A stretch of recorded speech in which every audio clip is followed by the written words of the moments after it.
Howdy. Welcome to another episode of Canon Calls. This week, we have the opportunity to speak with Professor Wilfred McClay from the University of Oklahoma. He recently wrote essentially a high school textbook for U.S. history titled A Land of Hope, and I saw it recommended around on the internets, and I bought it, and it was really, really, really good. Very accessible, very readable. I highly recommend it, not only if you're a teacher in a classroom or homeschooling, but also if you're just someone like me who doesn't remember anything from high school and about U.S. history class. Go get that today, Land of Hope by Wilfred McClay. Also, before we get started, since we're on the history note, Canon Press is starting a series called the Christian Heritage Series, where we will publish something from public domain, a Christian classic, with a new intro. So, for example, this month's just out is Martin Luther's The Bondage of the Will, with a helpful introduction from Douglas Wilson. So be on the lookout for the first few months here. We're going to get those out once a month, and then no promises after that. Look for those in the next few months, and without further ado, meet Professor Wilfred McClay.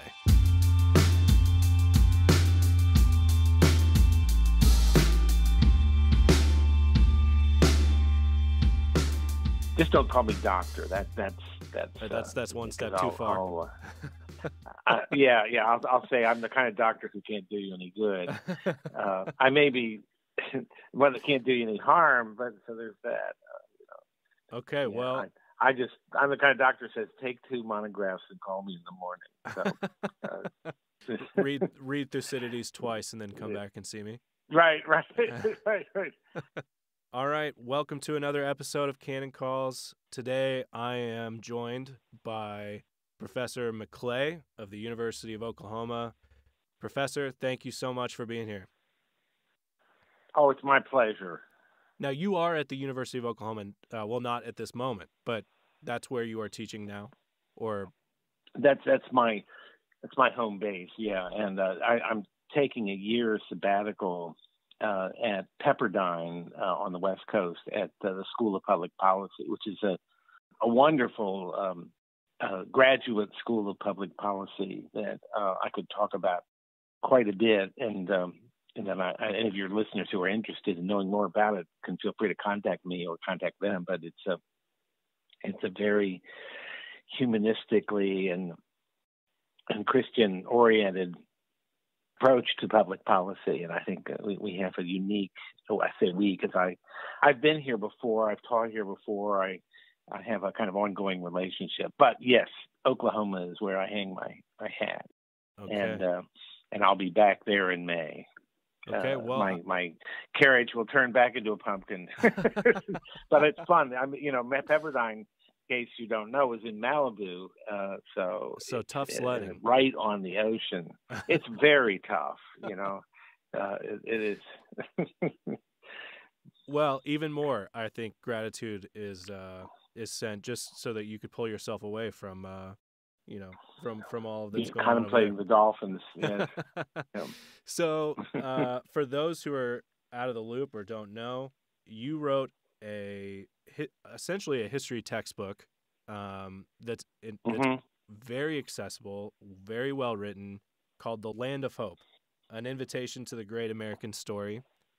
And I had seen it recommended, and I picked it up, and I loved it the whole way through. So I sent out an email to you just to see, hey, I wonder, if this person would be interested. And I'll tell you, I was very surprised when I send those emails. It's very rare that I get a longer email sent back to me. And it was awesome. And I never know how to take the question, is this the Canon Press in Idaho? But or at least... yeah. And look, I for years I used to read there's a whole kind of very vast empire of related things there. At least I see it as a vast controversy. But, I used to subscribe to and read diligently a credenda agenda. Okay. and which I'm not sure it's still being published. They not. stopped sending it to me anyway. Yeah, Still charging, but we stopped it was sending. Okay. Well, that's good because I wasn't paying anything and they were sending. Oh, okay, so good. it's maybe this. There must be some Calvinist conclusion to be drawn from this, but I'm not too theologically illiterate to do it. But no, I've admired what you all are doing there. This new St. Andrews, again, which I see as complementary, if not subsidiaries of one another, complementary undertakings, and so my wife and I are homeschoolers.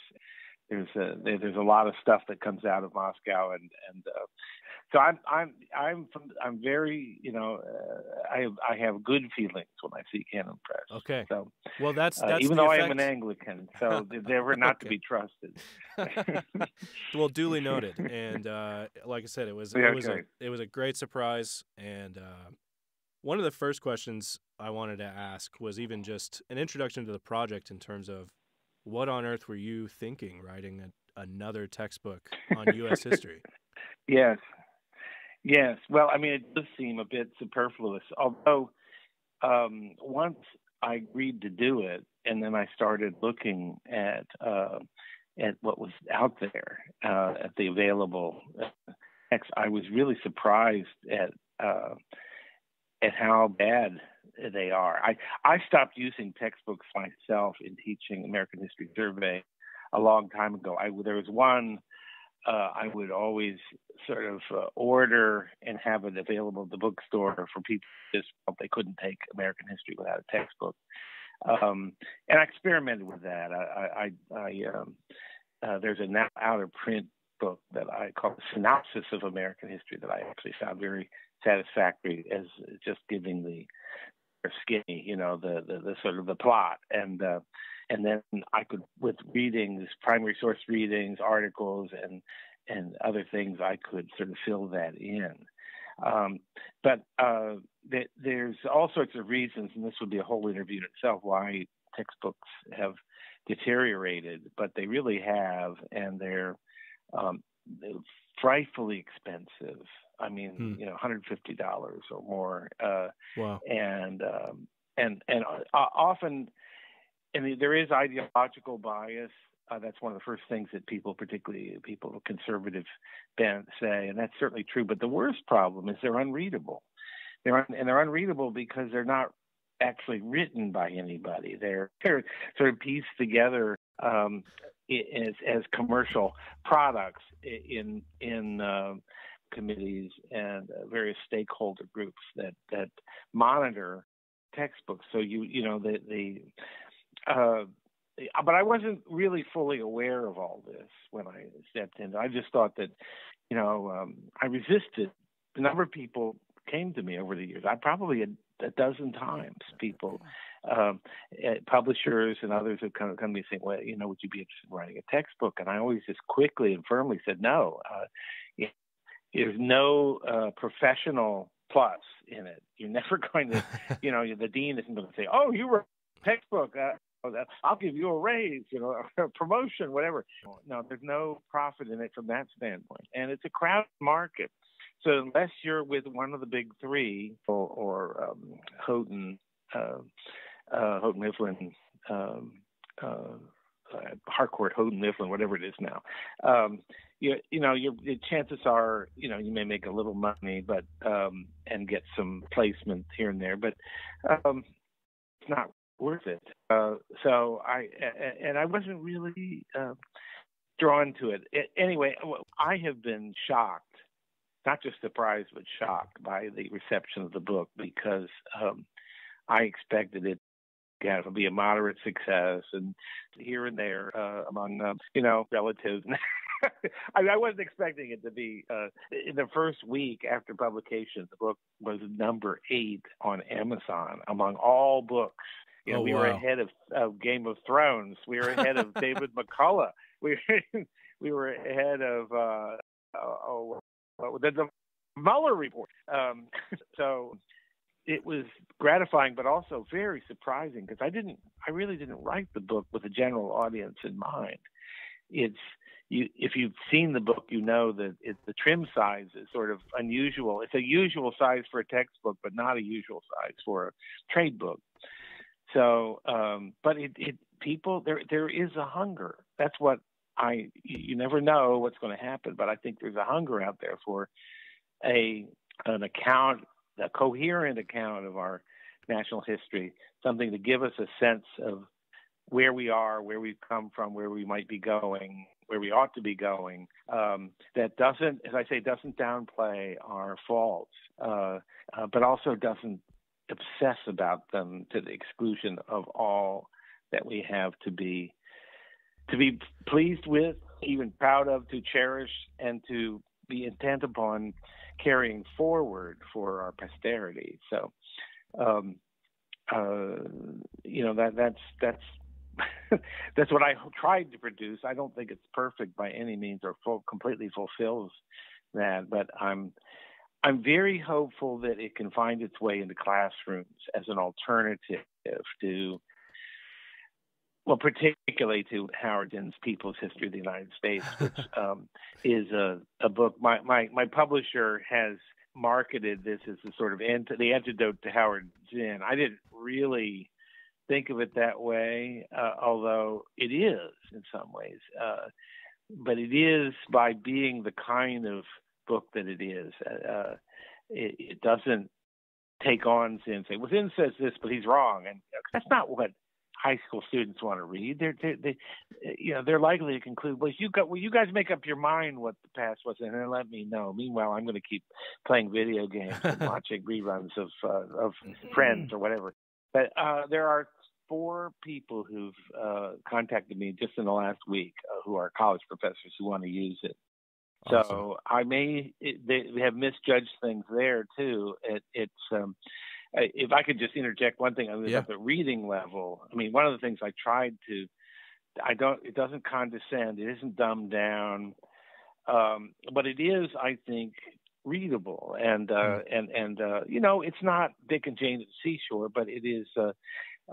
It's also not written like an academic tome. And it has a strong narrative dimension to it. And everybody's commented about that. And here's the interesting thing I did want to tell you, and then we can move on back to your question. Yeah.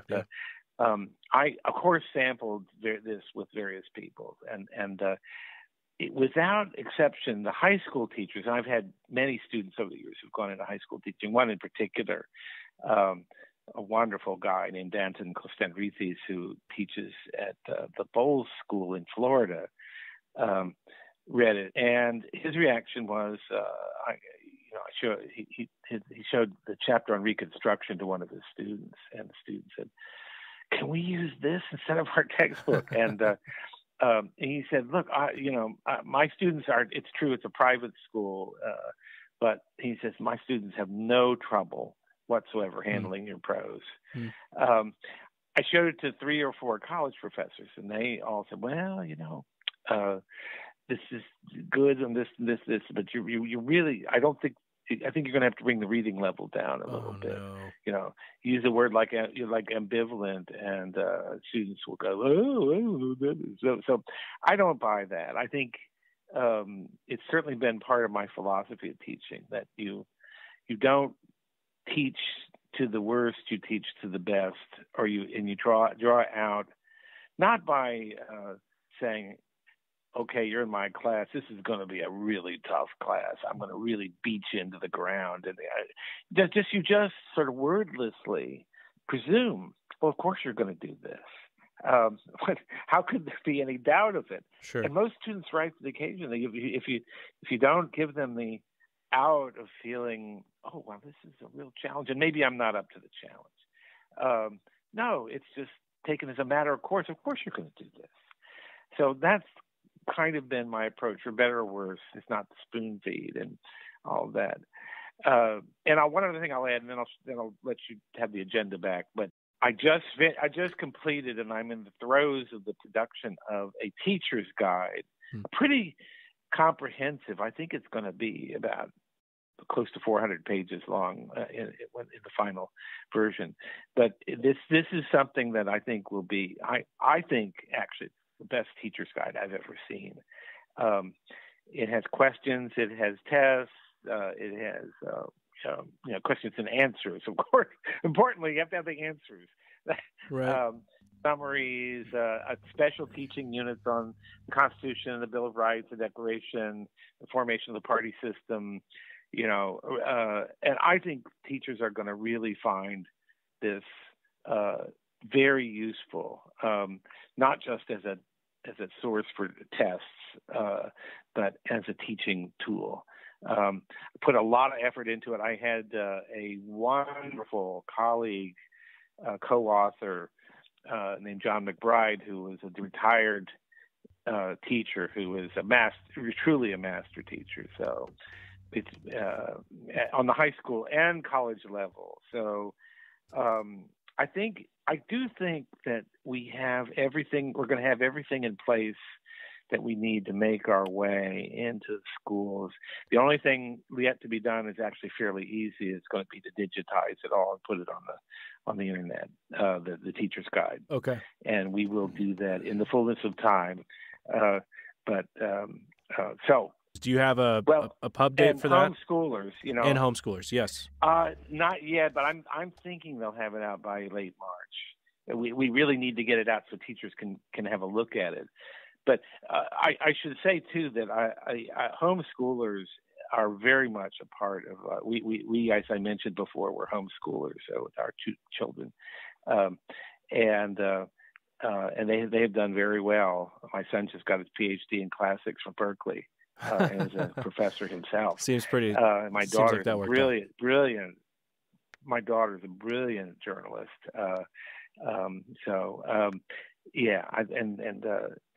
We're very happy with homeschooling, and we're great proponents of it. So I had homeschoolers in mind. And actually, John McBride, my collaborator, has worked with homeschoolers.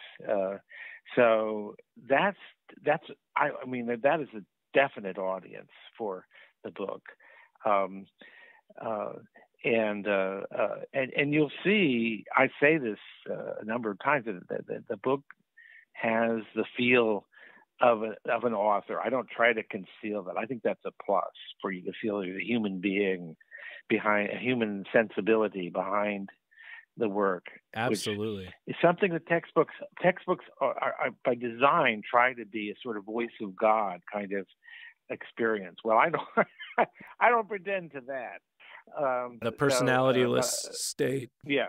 So along those lines, as I was thinking about my experience with school, can you tell me about the distinction between social studies and history? Oh, well, yeah. I mean, I think that's actually very hard to it's hard to define because of the nature of the beast. I mean, social studies is a sort of deliberately ambiguous term, but it's a way of incorporating a wide range of social scientific perspectives and disciplines into one endeavor. So that, geography is generally part of social studies, and some kind of rudimentary sociology, anthropology, economics, right. The particular proportions of these different elements and the way they're introduced, whether they're introduced as complementary to one another or as distinct from one another, that varies from place to place. What tends to be lost in social studies is the specifically historical insight, which is actually what one of the most. It's something difficult. It doesn't come naturally to us to see, the reality of the past. That the past is in some way inherent in the present, and that our lives are enriched in a variety of ways, including sort of existentially important insights by a knowledge of how that past is imminent in the present. There's a specifically historical form of consciousness, and I try to talk about this in Land of Hope without getting too murky and and drowning in philosophical jargon. But it does have to do partly with the importance of stories. That stories, whether we admit it or not to ourselves, stories are one of the principal ways we organize the world in our minds. Certainly our worlds, our social worlds. What kind of society are we living in? Where is it going? Whither does it tend? This is all a reflection on the sort of narrativizing, storytelling, story making aspect of our natures, of our human natures. To see ourselves as part of a story is very important. It's a need. It's a genuine need for meaning that we have, and which stories, what stories we associate ourselves with. And I don't mean consciously, but I also mean on a deeper level, because as a historian friend of mine says, what people think is not always what they think they think. We have, Newman calls it a notional understanding of, but then there's a deeper, for Americans, a certain kind of progressive understanding is deep, deep, deep. And even those of us who are skeptical of that, and I mean small p progressive, not ideological, but a sense that the placid acquiescence in the way things are. This is not the American way, for better or worse. Fatalism. I think on a deep, deep level, we're very allergic to fatalism. And that I think is a good thing. That's part of what being a land of hope means, in my view. But I want to say something, because I'm privileged to have your audience, and this is something I can say to them that they will understand, is that the Christian story is, and that's the big story as far as we're concerned. I mean, the story that overrides other stories. That's maybe in the background in Land of Hope. I didn't think that was my charge, but I also can't help who I am. And the book is very, very generous to religion and to Christianity in particular, say Judeo-Christianity, biblical faith. But I think of, do you know the song? It's an old hymn. What is it? Blessed Assurance. Yes. Fanny Crosby. Yes. The chorus of that. This is my story. This is my song, praising my Savior all the day long. I love that. And I didn't work it into the book. I was sorely tempted, but when you become a Christian, when you are converted, in some sense, your entire narrativizing of reality becomes changed. That the birth of Jesus Christ becomes the most the sort of central, or the life of Christ, it becomes a sort of central event of human history. Well, obviously, I'm not going to do that in Land of Hope, but it is. I use this as an illustration of how central stories are, and stories are different from sort of analyses for analytical schemata. I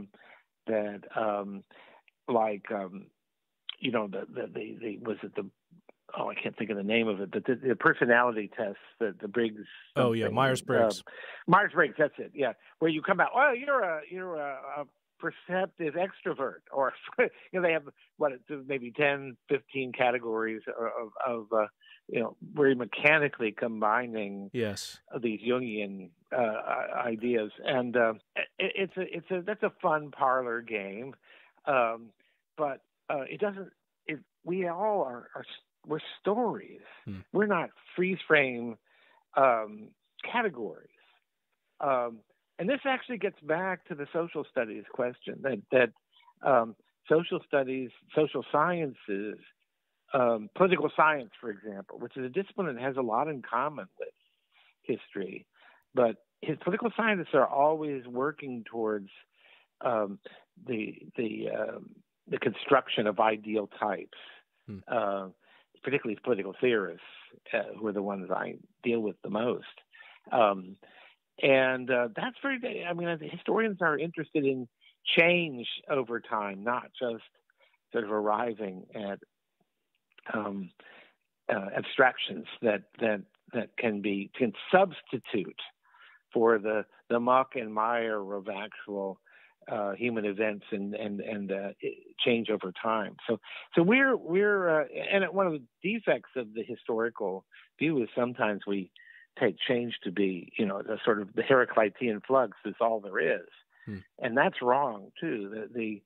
The way I present the Constitution in Land of Hope, and is what I believe about the Constitution, is that yes, it emerged out of an intensely, sausage-making political process, but the principles that emerge and that become instantiated and are now, of course, being violated left and right by our actual political practice. But the notion of power countering power, ambition countering ambition, the division and separation of powers, the dangers of the concentration of power, all of these things, which are certainly had religious roots as well as secular ones for the founders,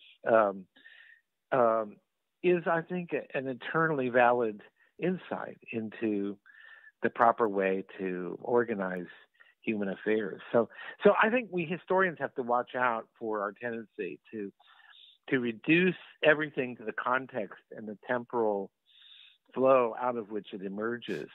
And it shouldn't be hard for Christians to do this. After all, we believe that the most important facts about the universe were revealed by one particular life at one particular time and place, the scandal of particularity, as call it, which it offends against the sort of universalistic Enlightenment notion that truth is sort of like Newtonian space, is the same everywhere, every place.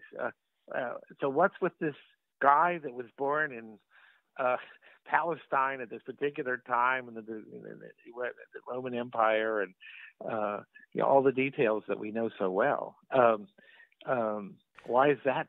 Why can't we have one here in California? In Malibu. Yes, in Malibu. Why not? Why can't we have our own?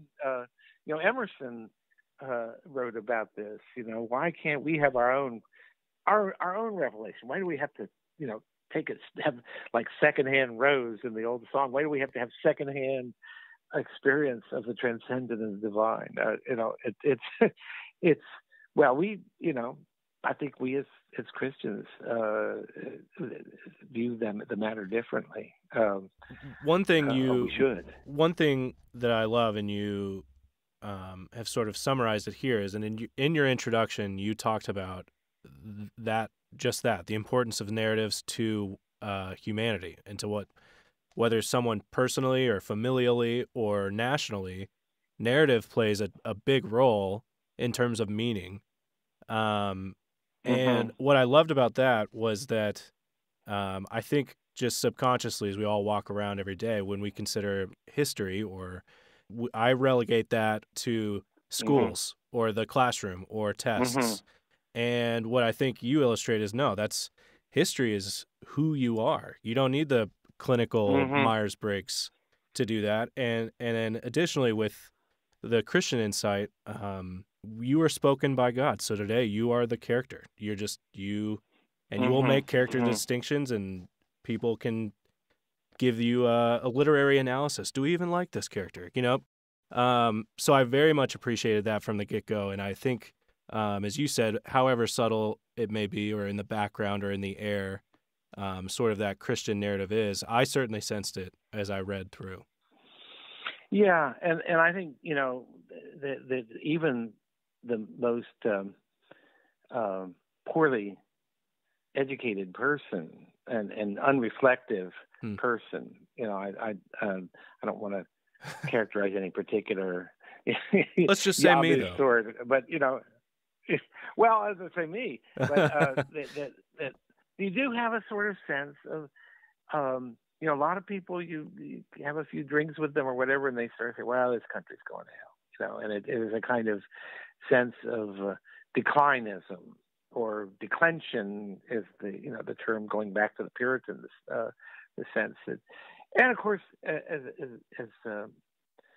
a Christian, particularly coming out of that tradition, there's also the idea of revival, that this is what human societies do. They decline, they fall into infidelity and various kinds of sin, and then something happens to awaken their sensibilities, and they rise out of that. And that sort of sine curve of exaltation and depravity is part of the story we live in. That's one of the things that actually gives me hope about what I think is in many ways a surprisingly dark time. I say surprising because in material terms, it's hard to think of a time in human history that we've been better off than we are now, and yet that we're constantly fretting about how awful things are, how awful our political figures, and how decadent our and all of that, or some of it, depending on your perspective, is true, or at least plausible. But that nothing in life, and this is a secular principle as well as a sacred one, is that nothing in life is guaranteed to continue on the trajectory that it's on. And the big thing that I think it is, again, an element in history as a distinct discipline. I mean, of course, history can be analyzed in terms of trends and larger forces. And I think as we moved into modern organized technological societies, that we're ever more likely to do that. Tocqueville predicted that this would be the way of history, that the individuals would be de-emphasized in events. Well, that's just that part hasn't turned out. Events are still important. Individuals are still important. Contingency is still important. Choice is still important. The way, and that the fact that we are ensouled creatures who are both burdened and liberated with the ability to make choices. That's too is part of history. That history has hinged moments. It's not all a matter of a sort of collision and interaction of abstract forces. It is there's the Cleopatra's nose kind of, Cleopatra's nose had been longer, everything would have turned out differently. She would have been less beautiful, all that.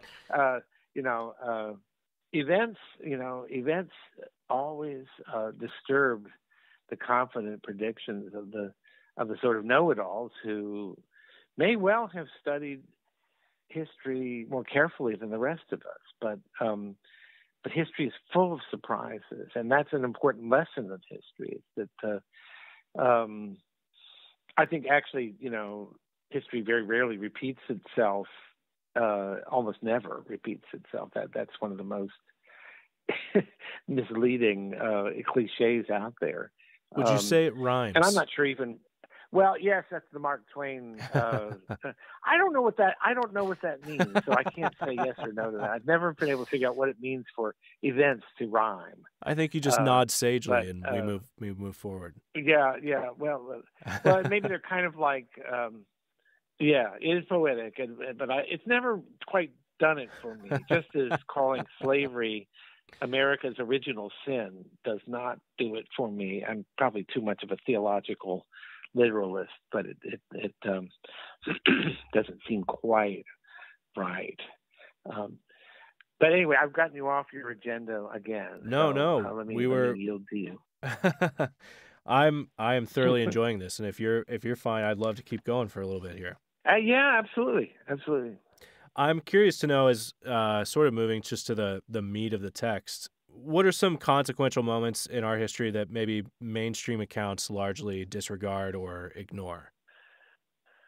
Actually, the Mexican War is much more consequential in our history than conventional accounts grant. I think it was the Mexican War that made. And this is not me out there all by myself making this contention. A lot of us historians would just kind of nod at what I'm about to say. But I think the Mexican War was what made the Civil War almost inevitable. And nothing. In light of what I've just said about contingency and all that, you wouldn't be surprised to hear me say I don't think anything is inevitable.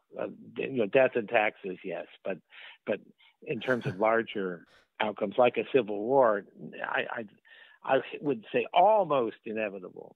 But what the issue of slavery, which the Missouri Compromise had momentarily pacified, and it's hard to see how that could have remained in place, but it was expansion, and particularly the enormous expansion of nearly as large an expansion proportionately as the Louisiana Purchase, put the whole issue of slavery in the territories on the table, and that was ultimately the issue that I think was irreconcilable. But it was helped along by the stupidity of clumsy politicians, by a just disastrous Supreme Court decision in Dred Scott, and I'm not sure that I would balk at saying it was inevitable, but I think the Mexican War, in a lot of ways, and it may be that Mexicans remember about the Mexican War more than we gringos do, and there are simmering resentments about it, and oddly, you're a Texan, so you learned about all this stuff in school, right? We did have a year of Texas history. That's right. Oh yeah. So you learn all about all this, and I presume you learn in a fairly fair-minded way. That at first the Mexicans were encouraging Americans to come into Texas, and then when so many came so quickly and set up shop and brought their slaves with them, the Mexicans said, "Wait a minute, okay, no, we didn't really mean it. That was too late." But that's my simplified version of it. But it's a tangled and interesting history, and certainly the Mexicans don't come off all that well themselves. But anyway, that's one. The other thing, I feel very strongly about this. I think that there's, and this is, I think, a partisan thing. There's been a unfair, really kind of contemptibly exaggerated view of the 1920s as something that historians know perfectly well is not the case, but the sort of Roaring '20s, age of excess, and in particular Coolidge's presidency was a sort of low point of all that. I pushed back hard against that, against the disparagement of Coolidge, who I think just looks almost as good as George Washington in retrospect, compared to the politicians we've had really since maybe Truman. or Eisenhower. It's really from then on, I think from the election of 1960, I don't, with maybe the exception of Reagan, I don't think we've had great leaders. But so I try to redeem the 20s and point out that a lot of what we think we know about the 20s is really, this is a way of introducing a theme that runs through the rest of the book, but that a lot of what we know about the 20s is a consequence of this what I call the gargoyle journalism of the 20s. And I think we're entering a phase in our history where people are now very conscious of the way that journalists and journalism shape, as they say, the narrative. Everybody in America talks about the narrative. Right. Nobody talked about narratives outside the academy 20 years ago. But now everybody's conscious of this. And, whether you're a Fox News aficionado or an MSNBC or CNN or whatever, that what the other side is saying is dismissed as well. This is the construction of their narrative. And, well, I think earlier on, and you may think about it, you may see this in your own life, in, say, the generation of your parents or their parents. I think I see it. That my parents had a greater degree of credulity towards what they would see on television or read in papers or hear on the radio than I did. And my kids view me as credulous. So I think we've had a growing awareness of the way that journalism mediates our sense of reality. I think this was just beginning to take hold in the 20s. And it's the one of the places in my book where I really do venture out into saying things that are not going over familiar ground, but and I'm not saying this is an original thesis with me, but we often say the 20s are the first decade of our times, and I think part of what we mean is that it's, we don't have television yet, but we have radio, we have mass communication newspapers, we have this sort of massification of our news diet, of the sort of and a construction of a whole national mythology of events, which includes sports heroes, the great the four horsemen of the apocalypse, the Bobby Jones, the golfer, Jack Dempsey. All this bursts on the scene. Right. Great prize fights and football teams and baseball, as national entertainments that are both supported by and supportive of the new national media, so that images take hold, that are really more a product of the gargoyle media than a accurate and thoughtful reflection on the times. I thought you might blame it on Gatsby.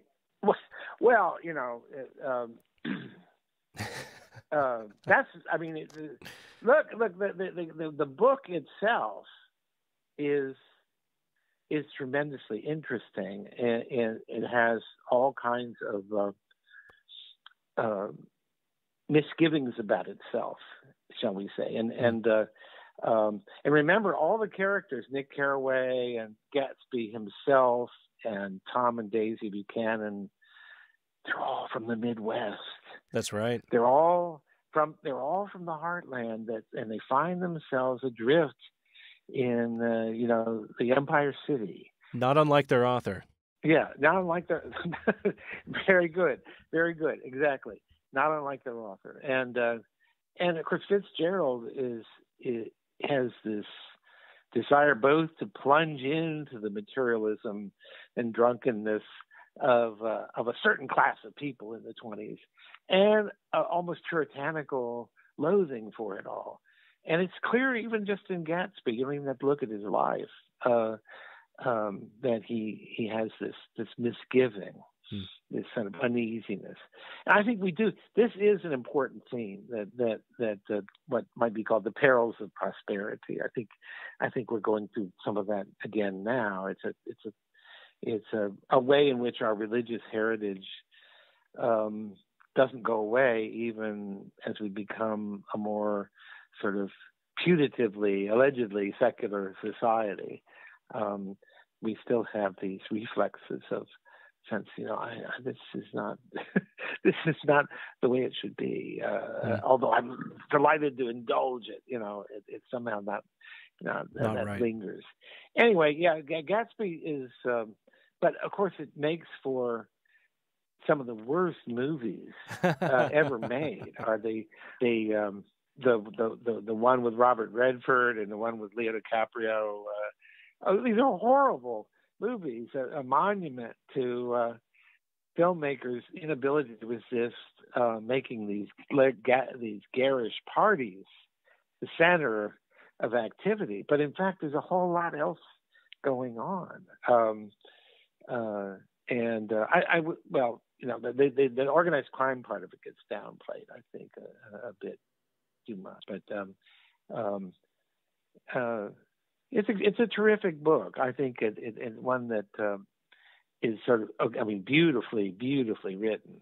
And if nothing else about Fitzgerald, he was a wonderful craftsman. But so I wouldn't blame Gatsby, which really was not an instant smash. Correct. In its day either, but certainly was culturally influential. Hemingway was as much a part of that literary culture, right. Maybe more. But yeah, that's another part. This whole sort of redemption of the 20s. Nobody ever reads Booth Tarkington. Nobody reads Booth Tarkington, period, who was from Indiana.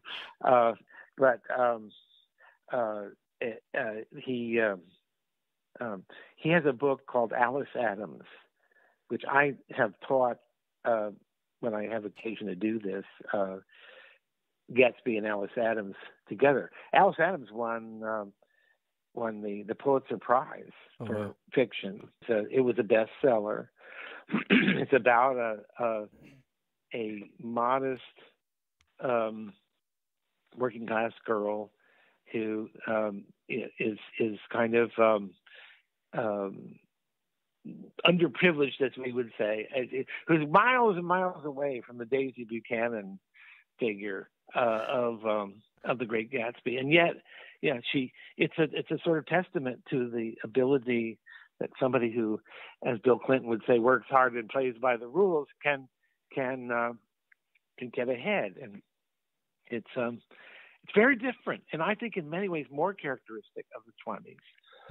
The 20s are not just this bathtub gin, jazz babies, and also the rise of the Ku Klux Klan, and that whole element of the 20s, which is definitely part of it. But I wanted to redeem Coolidge, even though I only devote about a page and a half to him, because Coolidge was a remarkably well-educated man who read history with understanding. His speech, which I feature in the book on the 150th anniversary of the Declaration of Independence, is a masterpiece, and it's a philosophical document, because what Coolidge does there is to present a very fundamental critique of the progressive movement, epitomized by his nearly immediate predecessor, Woodrow Wilson, who thought, well, the Constitution enunciates principles that were fine for the moment, the best political deal that could be had, but we've moved beyond that. The organizations of society should change the way an organism changed, that the principle of life is Darwinian, not Newtonian. And So the Darwinian in the sense that constant adaptation. Right. You know, Darwin is not a progressive thinker. A lot of progressives seems to forget, but it is a process of constant adaptation that's not guided by a master plan, but by the response to circumstances. And Coolidge's speech says no. He doesn't mention Wilson by name, but he said, you know, the Declaration of Independence. If all men are created equal, that's final. That's not subject to review. That's not subject to organic change. Well, we've decided that maybe Down syndrome children are not created equal. We've decided that black people are not created equal, which, of course, Wilson was terrible on that issue. You know, no, the principle enunciated there is, as he put it, eternal. And that, I think, summarizes a very important fault line in American politics. It may be that it's not well illustrated by the existing parties. I think we have all Wilsonianism and not a whole lot of. We have a few people who represent the Coolidge point of view, but it's a shame. I mean, I think that so few people know about this speech. They know about Franklin Roosevelt's great first inaugural speech, and I give. You know, I'm not a huge, certainly not an uncritical Roosevelt fan, but but the whole drift of that is, we're not just going to sit around on our rear ends and watch things go down and wait for the markets to take care of everything. We're going to experiment. We're going to try things, and if this doesn't work, we'll try something else. But above all, we're going to try things, and that's in a way, in a sort of cornpone way, a enunciation of an opposing principle, a principle opposing Coolidge's, and a reassertion of the kind of, I would call it pragmatist rather than Darwinian, but there's a connection between the two. John Dewey was much influenced by Darwin, so and William James. The sort of crown princes of pragmatism. I think that's something I'm very pleased to bring that into the book and highlight it. The one really critical review of the book, which is in a Democratic Socialist magazine, so I expected it to be ignored, but the reviewer has made fun of me for liking Coolidge so much, but really, but I think, well, people who have been educated in the typical way are always made to see him as a buffoon and are kind of a straw man, stiff-collared person who just sort of turned the country over to the robber barons, and that's I can't. There was for a family audience, I can't find the right word, but that's untrue. Untrue would work. Inaccurate. There was one quick aside in a very positive interview of your book that said, and I wanted to get your reaction. It said, one might quibble that McClay is rather too generous to the tyrant Henry VIII and rather too harsh toward conservative stalwart and failed president candidate Barry Goldwater. Wow, I never saw that. I'm too hard on Barry Goldwater. And wait, I'm too tolerant of Henry VIII. Yeah. Boy, I didn't think I gave him much quarter. But some people are never satisfied. I think. It made me laugh, so I figured. I wonder if you've seen this. This just made me giggle. So yeah, I didn't see that. This sounds like a person who has the courage of his or her convictions, and so bravo. And it's wonderful when people take the past really seriously. I gave a talk at. I don't think this is off topic too much, but I gave a talk. That's the goal. At what's the name of the place? Wyoming Catholic College, which is one of the most interesting, a neighbor of yours, so to speak, in Lander, Wyoming. It's a very, very fine place, and I just was. I'm not Catholic myself, but I was very happy there, and I would have gladly stayed for a month.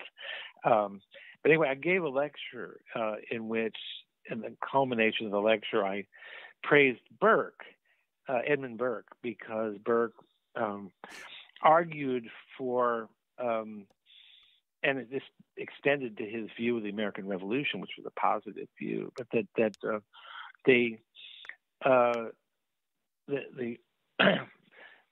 the Glorious Revolution was glorious not because it had discovered and articulated abstract rights, which our Declaration of Independence does do, by the way, but that are grounded in nature and all that. But Burke didn't tend to think that way. What he said was that it was the Glorious Revolution was a vindication of the inherited rights of Englishmen. In other words, it was the rights that had been established through a way of life, through the common law, through I can't think of a better way to say it than a way of life that had grown by accretion, the way the common law grew. There actually was organic in character and not abstract. I had a member of the audience, one of the faculty there, just lit into me, not in the Q&A, but afterwards, about this false and pernicious, and he was. It turned out he was a member of I forget what they call the Jacobite Society, but he was one of the people who thought that the Glorious Revolution was not glorious because it had ended the Stuart monarchy illegitimately, and of course the regicide of Charles I was the great, unforgivable, horrifying sin. So it was. I mean, he let's just say he didn't like Puritans at all. they were all just veiled Oliver Cromwells as far as he was concerned, or assassins and regicides. And I found this guy really impossible to make any headway with. But I came away thinking, it's something wonderful about someone who takes the past so seriously. Yeah. And who's to say that, particularly for a very conservative Catholic like this guy, that the imminence of something even as remote as the execution of Charles I isn't relevant. Who's to say? So I think that kind of a memory can be a healthy thing and an unhealthy thing. I gave a talk once in Italy, and there were some people in the audience who were from the Balkans. And they were talking, and I was talking about the importance of memory, the importance of history, and again, it was more in the afterward discussion than the Q&A. But they sort of said, look, we come from a part of the world which we could do with a whole lot less memory, and the memory of grievances going back hundreds and hundreds of years, of scores needing to be settled, and it made me think of Northern Ireland, and which at that time was in much worse shape than it is now. But there are ways in which the American tendency towards erasure of memory is not all that bad. There's a kindness in that too. It's not that there is. Yes, there's a kind of there's a kindness about erasure, and actually it's a very Christian thing, because we do believe that there are ways in which our Lord deals with, if we accept Him properly, with the residue of our sins. That instead of having to carry their weight around forever and ever without expiation, without any kind of atonement possible, there is an erasure. There is a drying of every tear. that the Christian outlook offers us, and the history doesn't, history all by itself in memory all by itself doesn't necessarily offer that. You've got to be able to, you got to strike a healthy balance between memory and being here now, as they say. So I don't think historical consciousness is the be all and end all of all things, but I do think that we live in a time that's remarkably heedless of it. One thing I don't want to close the interview without mentioning is something about the book that I love and that I didn't write myself. That's the epigraph, the quotation at the beginning of the book, right before the title page. Yes. It is wonderful, and it's from John Dos Passos, who was a great American novelist from the same period as Hemingway and F. Scott Fitzgerald and so on. He was very radical, politically radical guy at that time, and a communist and all that good stuff. And then he shifted to the right and wrote wonderful books about America, which he had come to an appreciation of. And he wrote this a number of things. And I recommend this book to people. There's a book, an essay called "The Uses of the Past," which is what I quote from. But the title of the book, I want to get it right here. Hang on a second. I think it's "The Ground on Which..." The Ground We Stand On. Yeah, The Ground We Stand On. I was not the ground on which we stand. A book published in 1941, which was not an easy year for the world. But here, gets to your point a moment ago. He talks about the how important the connection to the past is, a sense of continuity with generations gone before. He says, stretched like a lifeline across the scary present. And then he goes on to say this, which I think is so applicable. He says, it gets us past the idiot delusion of the exceptional now, capital N, now, that blocks good thinking. And let me just continue and then gloss that a bit. That is why in times like ours, when old institutions are caving in and being replaced by new institutions, not necessarily in accord with most men's preconceived hopes, political thought has to look backwards as well as forwards. I love that. Every time I read that, I'm inspired again. But that business about the idiot delusion of the exceptional now, that is part of what we have to deal with. This is sense that you and I are talking, probably both of us, on cell phones that have more computing power than even the computer rooms in James Bond movies of old had, just holding in our hands. We have all these things that are, in a superficial way, transformative of the world. And I think, I have students that tell me I don't watch movies in black and white. I just won't do that. I won't watch a TV show, movie, black and white. And it strikes me that there is this sense among young people, particularly, and that nothing that happened more than 20 years ago, if that much, has any relevance anymore. We're living in a different world. Yeah, I mean, it's true. Maybe for 2,000 years, people thought that marriage was this between a man and a woman, and monogamous and lifelong. But that's so 1960, 1950. That's even and then the ways, the advances of gender ideology into their consciousness. It's more of the same, the mutability of all things, the adaptability of all things to the human will. And the only question is how far one can go with it. And the past, the notion of the past is in some way instructive, in some ways a constraint upon us. that we can't simply wish away. These are all ideas that are really alien to them, that they're resistant to.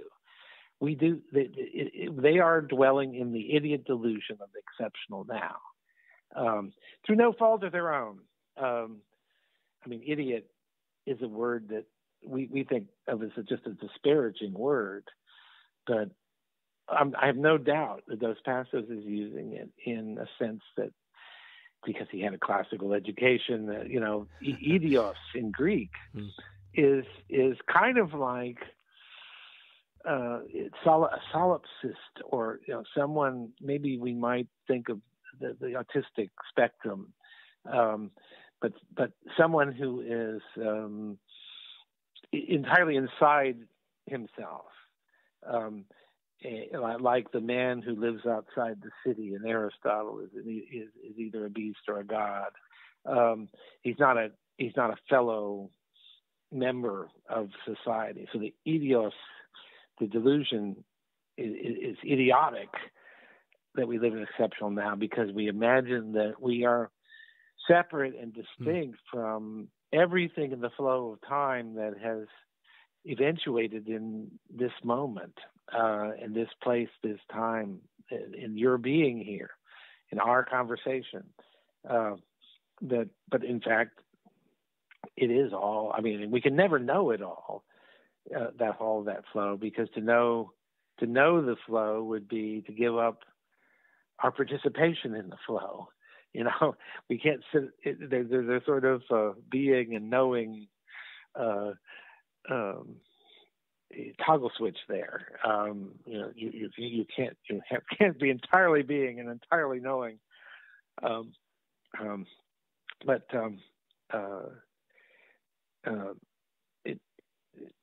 There is a greater degree. We need a greater degree of awareness of our participation in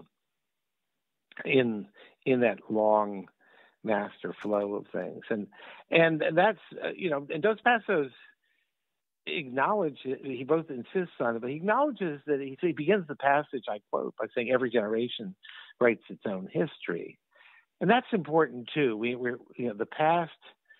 T.S. Eliot says this remarkably well in some of his poetry, in the quartet, particularly, or his essay, Tradition and the Individual Talents, a better example, which is very youthful production, but he gets it, that there's some way in which the past changes, because what we're able to see in it, what we need to see in it, what we need to look for in it, changes. There are lots of very common sense examples of that. Nobody cared much until fairly recently about the life of slaves in ancient Rome.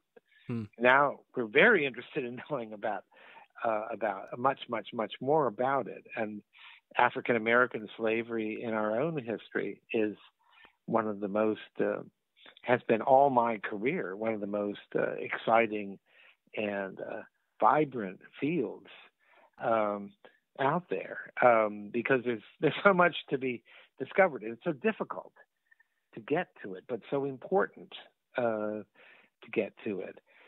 Again, this is something that until fairly recently, for a variety of reasons, part of it had to do with the kind of demography of the profession. Part of it had to do with lacking the tools to get at the life and experience of an inarticulate, illiterate, literate in the sense of not being able to write things down, people. But so history does change. The past does change the past as something that we know and try to make sense of. So yes, every generation has to write its own history, but that doesn't mean that as he says, let me just read again. He says, in times that in easy times, history is more or less of an ornamental art. It's something that gentlemen do in their spare time. But in times of danger, we're driven to the written record by a pressing need to find answers to the riddles of today. We need to know what kind of firm ground other men belonging to generations before us have found to stand on. And then he goes on. Let me read this. Please. In spite of changing conditions of life, they were not very different from ourselves. Their thoughts were the grandfathers of our thoughts. I love that, by the way, grandfathers, not the fathers of our thoughts, the grandfathers of our thoughts. I think that's, again, very subtle distinction. They managed to meet situations as difficult as those we have to face, to meet them sometimes lightheartedly, and in some measure to make their hopes prevail. We need to know how they did it. And one of the things I point out to audiences when I talk about the book, and I always like to read this epigraph, which I never get tired of reading, is that this is in 1941 that he's saying all of this. And in 1941, Hitler is in control of all of continental Europe. It's happened in a flash, a blitzkrieg, and only Great Britain, only the British Isles stand out, and the situation there is very, very fragile. You have Churchill giving great blustery resistance speeches, but very wavering confidence that they can stand. The United States is firmly out of the picture, at least officially. But there's a real prospect that the United States will be pulled into this conflict with a terrifyingly effective German armed forces. So this is when he writes all of this, and so for people to say, oh, we've got Google and Facebook. Things are much, much worse than they were back in 1940. Are you kidding me? Are you really kidding me? Yeah, it's horrible, all this horrible stuff. We got people listening devices. We got GPS. They can find out where you are. Yeah, well, okay. It's just really, we have a big challenge as to how we're going to deal with the effects of these sorcerer's apprentice-like things that we've let loose in a kind of mindless way in our world. Our technology is so far ahead of ourselves. These are all challenges, and I think the level of distrust of institutions, which I talk about at the very end of the book, is profound, and I think growing. And the pathologies, the rate, like 50% increase in the number of suicides over the last 10 or 15 years. I don't have these statistics handy, but they're just remarkable, depressing statistics about a kind of moral collapse of much of the country. So we do have bad things going on. We have a loss, I think, above all, or maybe not above all, but part of it is we have a loss of a sense of ourselves, of who we are, of whether we stand for anything at all as a country, whether we have any future. The declining birth rates have something to say about that lack of confidence in the future. So, these are spiritual struggles as much as anything that we are facing. But the notion that the challenges of our own time are somehow exceptional, and it was easy street before now. That's just so bizarre, and then the notion that the past has nothing to teach us. George Washington owned slaves. Period. Close the book. Well, that's not all there is to say about George Washington, and to look at what he did which this is a very pro George Washington book, I confess. But to look at what he did, to look at the extraordinary. I mean, I don't know what else. Their words fail me, but the extraordinary good luck, shall we say, putting it in a secular way, that we had to have such a man as our first national leader, someone who had may not have been an intellectual, but he knew the important thing, all the things necessary to salvation, shall we say, and he knew that he had to be an embodiment of the nation, that he had to be everything he did, every little thing he did, even the way he dressed, was setting a precedent. But George Washington holding the army together in the Revolutionary War, extraordinary. I mean, it was just a constant improvisation with assets that could diminish or increase from day to day. He had to somehow lead and deal with the political elements of that during that whole period. You look when Don Dostoevsky says we need to know what kind of solid ground they stood on. We need to know how they dealt with their problems. Well, I'm not saying that George Washington can give us the solution to what to do exactly about our contemporary problems, obviously, but if we can rhyme with the past, we can learn from his example of a kind of selflessness and commitment to virtue, to the appearance of virtue. Yes, he was very acutely aware that it's important not just to be virtuous, but to appear virtuous. And that's right. That's right. There may be a way in which the particularly the great leaders of the past, and that you can rhyme with them. Now, I tell you one other thing. Yeah. I strongly weigh in against the kind of sentiment that is causing people to go around tearing down, monuments, not just to Confederate generals, but to people like Thomas Jefferson.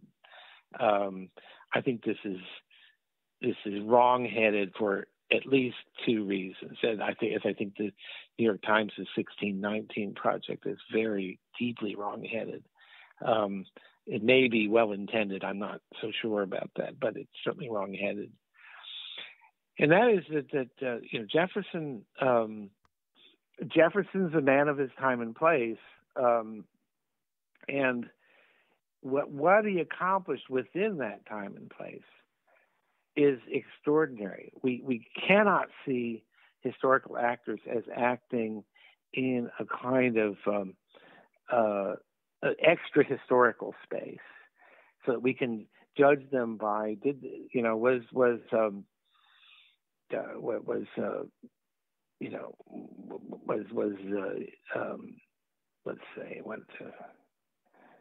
Abraham Lincoln, was he sort of homophobic or transphobic?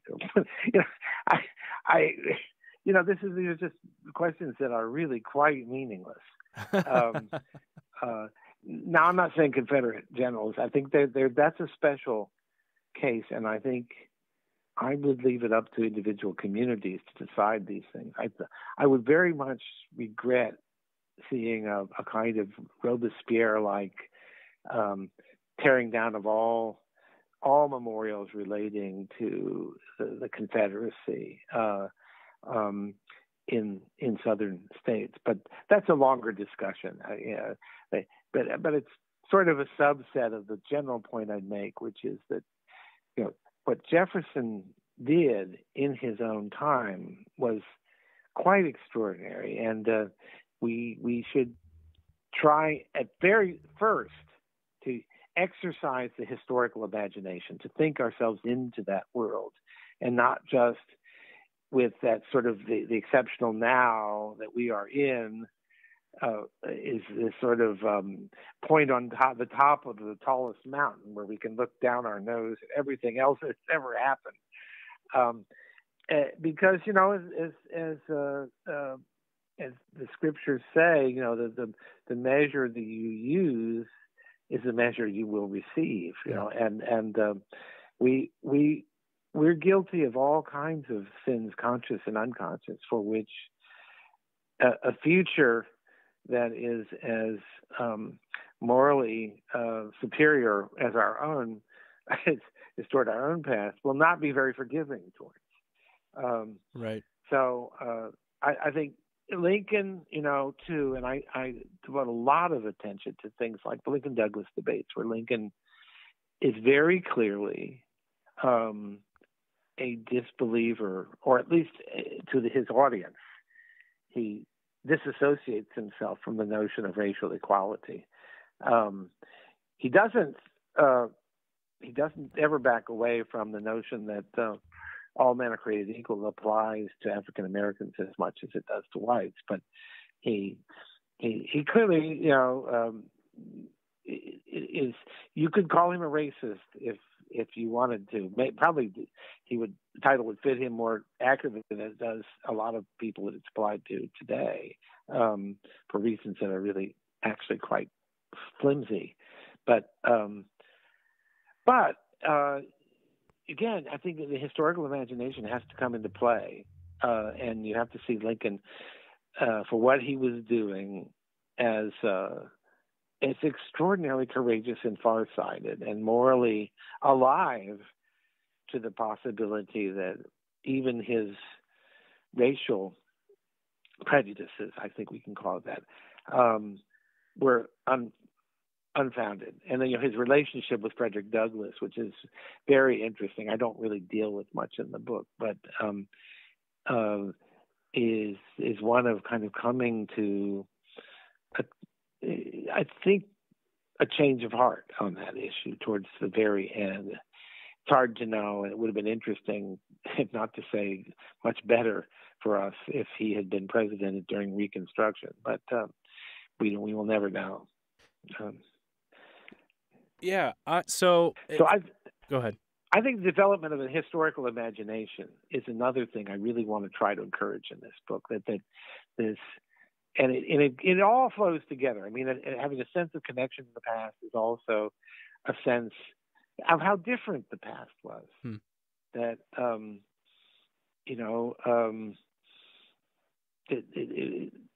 say, that your great grandmother who stayed in a horrible marriage, why didn't she just move to New York and hang out in Greenwich Village? Or this is just, it shows a lack of historical imagination, to put it mildly. Right. And so I think historical imagination has implications for us as Christians, because its ability to think ourselves into the hearts and minds and sensibilities of other people at other times, but it's a transferable skill. It can also help us think ourselves into the hearts and minds of those around us who may on the surface be disagreeable and awful, but that to see them a little bit more the way that God sees them is an advance, and I think again, it forces us to knock ourselves out of the idiot delusions that our perspective is a kind of mountaintop of objectivity above all lesser subjectivities around us. There does seem to be a sort of a Christian posture towards the past, that cultivating an imaginative capacity to understand what they were going through, to understand that it's not the equivalent of now. There's a sort of kindness that way. How would you recommend for families? Because as I said, I think your intro really brings history home in terms of personally and and familially and around the dinner table. So let's say if somebody goes and grabs your book and they love it and they're looking for more that sort of hits that pitch of accessibility and readability while still being thoughtful and everything else, what would you recommend for families to go run around and get and enjoy? That's hard. I mean, I actually let me answer you this way, and it is not necessarily going to point towards particular books, that sort of thing. But one of the things I used to teach at the University of Tennessee in Chattanooga, and one of the great things about being there was that my students were almost all from maybe 50 to 70 mile range of, and mostly on the Tennessee side, not on the Georgia side of Chattanooga. So this was a very rooted area, and people not only not only knew their grandparents, they would see them on a daily, weekly basis, and there was a lot of historical memory to be drawn on, and I finally thought about a couple of different ways of getting at sort of activating that in my students. One of which was, because some of them did, they had Italian or other, surnames outside the usual Anglo-Saxon or Scotch-Irish, a lot of Scotch-Irish in that area.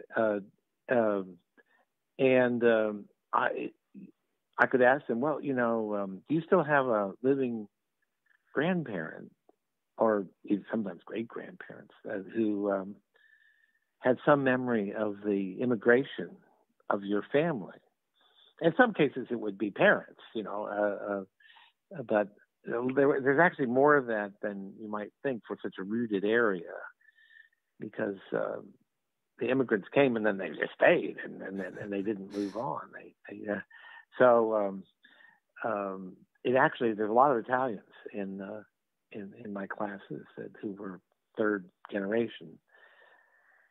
And let me just explain what that accomplished. I would say, I want you to do, as a project, I want you to interview your grandmother or whatever about immigration. You've read these writings about immigration. You heard me lecture about it as a national scale phenomenon with occasional mention of, a lot of Polish people went to Chicago, a lot of Czechs went to Chicago, a lot of so on. There some specificity, but mostly very big numbers, and the legal structure, between 1870 and the immigration restriction in the 20s, and how it changed the character of cities and all that. But it's all very, very aerial view kind of stuff. So, okay, you know all of this. Now I want you to interview your grandmother and ask her about these things.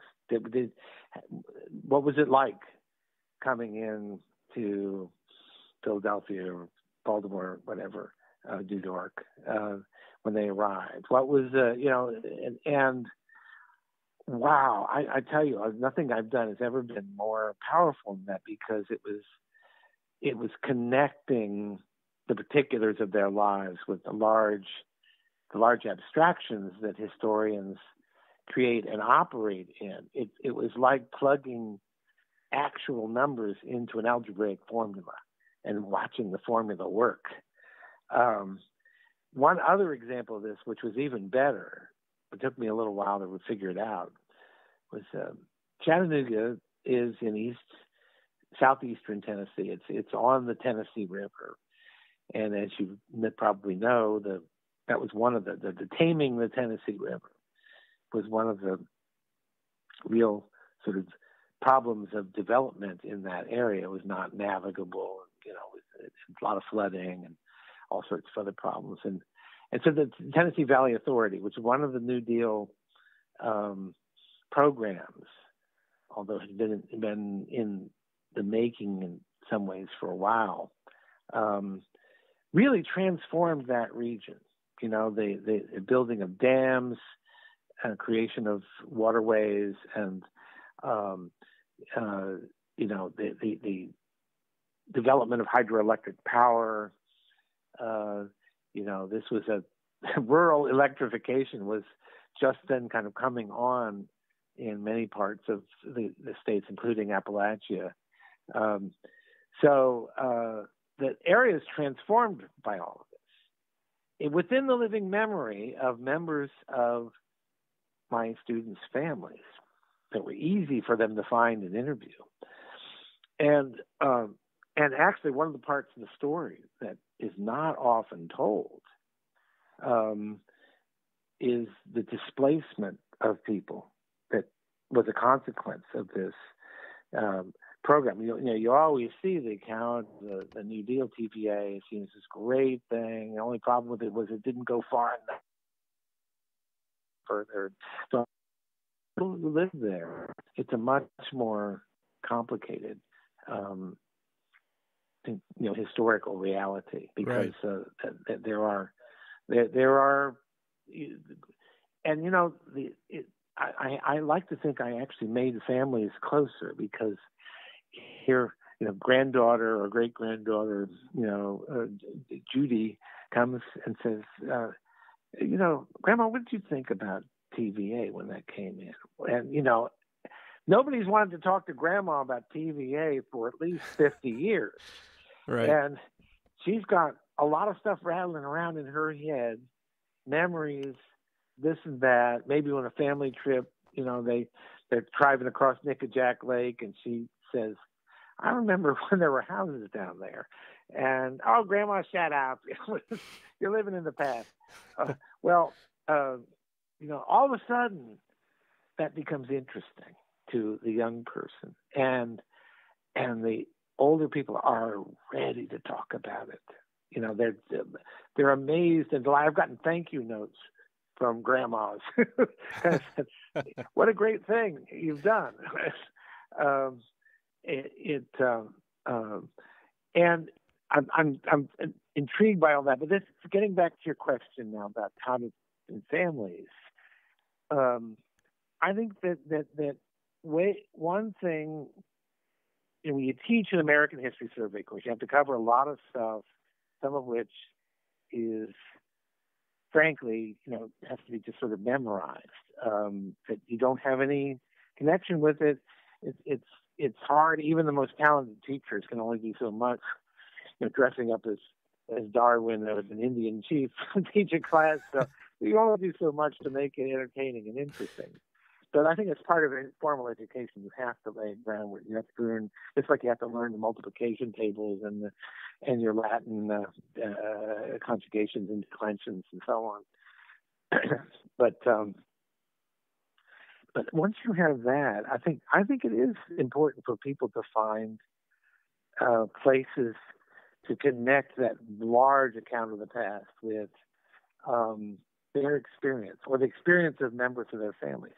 If, you know, my grandfather, who I never knew, my maternal grandfather, was a veterinarian, and he fought in the First World War. He was in the Army in the First World War. He didn't fight, actually.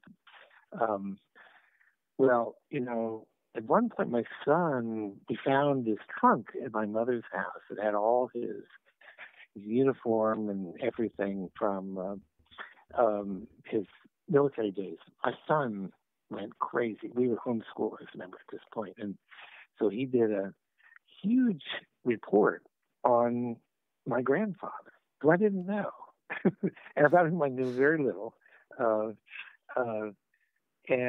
This was a kind of connection to an event, World War One, and the American participation in it, that really mattered for him, and really, you know, connected him with, and had something abstract with something concrete. I think that's that's another way of going about this. And I don't mean this in an identity politics way, but I think I think African Americans need heroes out of African American history. I think people of all, if your grandfather was an engineer on the Union Pacific Railroad, man, there's a lot of stuff there. Find ways to connect the family and members of the family with history. And that'll be different with every family. If your uncle was a social worker, Sure. look at histories of social work. Read it to be Jane Addams. I think that's really good because the reality of it is we are storied beings, and if we're not connecting with that past that is there, we are essentially grandfatherless, or and mm-hmm. that has effects on us moving forward. It does.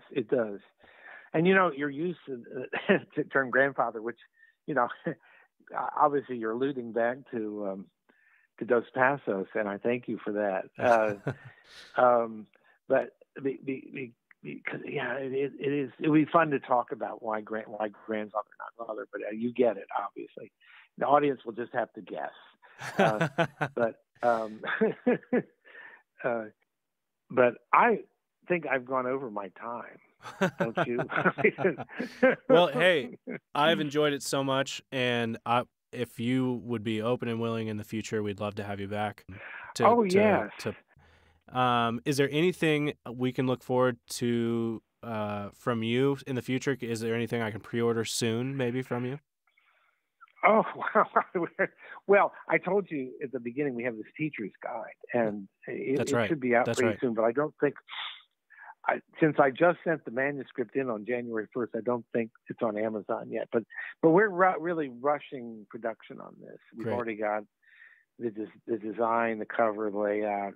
I can send you the cover if you want to see it. Yes, please. Please. But you have to get strictly embargoed in terms of sharing it with other people. Yes, secret safe with me. Yeah. This cover, by the way, The Land of Hope, everyone, it's a beautiful book. Isn't it? They did such a great job. It's a beautiful book. I can take credit for only one. I can take credit for the title, although I fought with them a little bit about it. They kind of pushed me. The subtitle reflects their desire to communicate to readers this is an affirmative story, and my desire to be modest about it and say an invitation. So, The Land of Hope was my title all the way, and the other thing is the selection of the art. I had an idea of what I wanted. They originally did a design, beautiful design, just gorgeous, but it had a sort of pastoral, well, it's actually a Grant Wood farmland painting. And, and those are just really lovely and very symmetrical and beautiful and green. But, and it worked well with the type and all of that. But I said, this is great. This is fabulous. This is first rate. But it won't. I don't think this will do. I don't want people to look at this and say, well, this is going to be a backward-looking, nostalgic view of American history, of an America that never was, of intact families and sort of the kind of things people habitually say.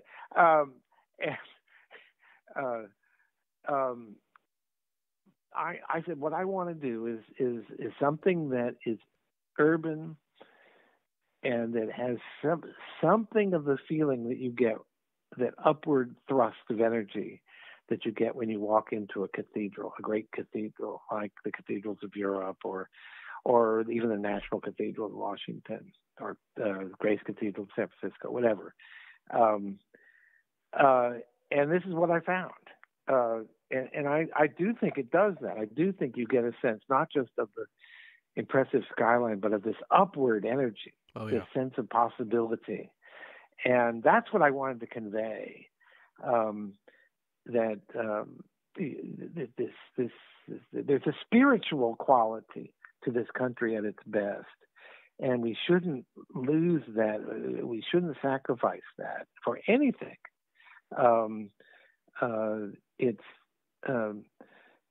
Yeah. I mean, that's really, I think, the core of the book is that the sense that it's a land of possibility, a place where people have never been willing to settle for the conditions into which they are born. That entails a whole lot of things, material and spiritual. And I meant it to cover all of them. So, as you know, because you read the introduction, and you know that's what I say there. But anyway, it's been Amazon's the best place. Cheaper. Yeah. Okay. Yeah, awesome. I think Amazon, Barnes and. But look, I want to say a pitch for Barnes and Noble too, because they were really wonderful about putting the book in their stores. And the week the book came out, I happened to be in New York, and I walked into the Barnes and Noble in Union Square, which is like the least conservative place on earth, maybe. But I thought, I was just curious if they really do have. Sure. It was right by the door. Wow. Big, huge table. Did you sign and it? I thought, well, bless you, Barnes. No, I didn't even let them know who I was. I just was being a lurker. And it is a strange experience for me to have that. To see people send me pictures of people they see at airports reading the book. I'm just, I didn't expect that. But so funny. It is. I really do want to call out Barnes and Noble, and then if you ever feel inclined to sort of your other listeners to not use Amazon because they become too powerful, which I respect. I should follow it myself, but don't let them hear me saying it. But Barnes and Noble probably doesn't have as much of a discount because they're not in the data mining business the way Amazon is. But still, that's another place you can get it. Awesome. And I'd love to come to Idaho sometime and do a book signing. So please, that would be great. Like that would be great. Yeah. All right. Well, congratulations on the book. It was fantastic. Well, thank you. Recommended it to our readers. Thank you. Land of Hope. And again, thank you so much for your time. And Pepperdine, no less. Well, thank you. Yeah, Pepperdine. Well, this is a place of backsliding theologically. How shall I put it? Loose evangelicalism. So, a good dose of Canon. That's right. Doug Wilson and that, would do this area some good. Yes. So, okay. Bye-bye. Bye-bye.